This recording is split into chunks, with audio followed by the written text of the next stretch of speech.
24শে November 2025 ভারতীয় চলচ্চিত্র জগতের ইতিহাসে আজকের দিন চিরকাল অশ্রুসিক্ত ও গভীর বিয়োগ ব্যথার স্মৃতি হিসাবে আবর্তিত থাকবে। আজ নিভে গেল এক উজ্জ্বল দীপশিখা, স্তব্ধ হয়ে গেল এক অনন্য যুগ। আমরা হারালাম কিংবদন্তি, সর্বজন শ্রদ্ধেয় অভিনেতা ধর্মেন্দ্রজিকে। 89 বছরের দীর্ঘ পথ চলায় তিনি আজ মুম্বাইয়ের নিজ বাসভবনে শেষ নিঃশ্বাস ত্যাগ করে পাড়ি দিলেন অনন্তের অরুণোদয়ের দিকে। এই মহাকাল প্রতিম শিল্পীর হাতে ভারতীয় চলচ্চিত্রের স্বর্ণযুগ আলোয় ঝলকে উঠেছিল। শোলে, চুপকে চুপকে, বন্দিনী, ফুল আর পাথর, সত্যকাম, এইসব চিরস্মরণীয় ছবিতে তার অভিনয় পেয়েছিল অনবদ্য স্থায়িত্ব। সহজাত আবেগ, দৃঢ় উপস্থিতি আর প্রাণবন্ত ব্যক্তিত্বে তিনি হয়ে উঠেছিলেন দর্শকের হৃদয়ে অমোঘ প্রিয় পুরুষ। কারণে হিম্যান নামে তিনি অর্জন করেছিলেন কিংবদন্তি সম্মান, যা একমাত্র তাঁরই প্রাপ্য ছিল। ধর্মেন্দ্রজি ছিলেন শুধু পর্দার বীর নন, তিনি ছিলেন মানুষের অন্তরে উজ্জ্বল এক মানুষ জ্যোতি, অসংখ্য স্বপ্নবিলাসীর অনুপ্রেরণা, আবেগের আকাশের এক চিরন্তন নক্ষত্র। তার প্রয়াণে আজ ভারতীয় সিনেমা জগৎ যেন নিস্তব্ধ, নীরবতার বুক জুড়ে ভেসে এসেছে এক বেদনাপূর্ণ সন্ধ্যার আলো ছায়া। নমস্কার।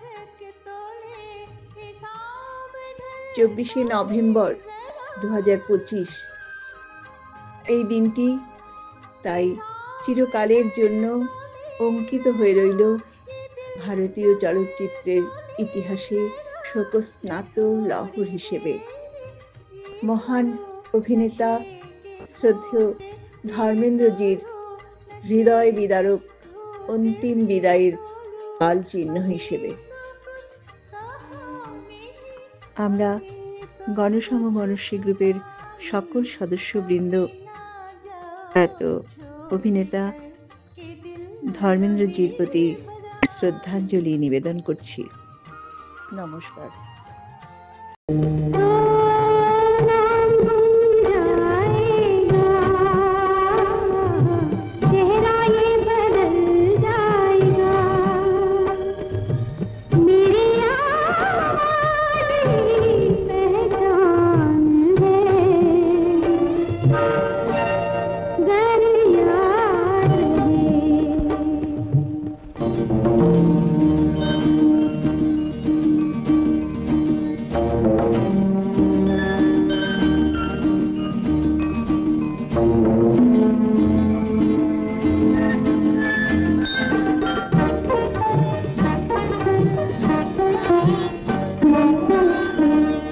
दिन ढले जहाँ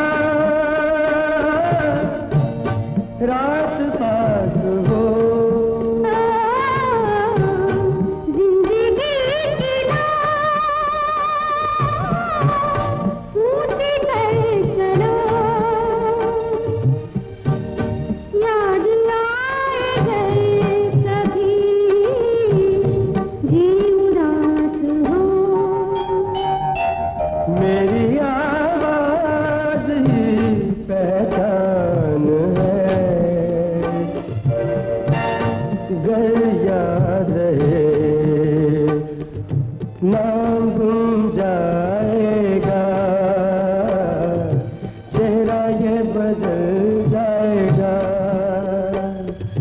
मेरी आवाज ही पहचान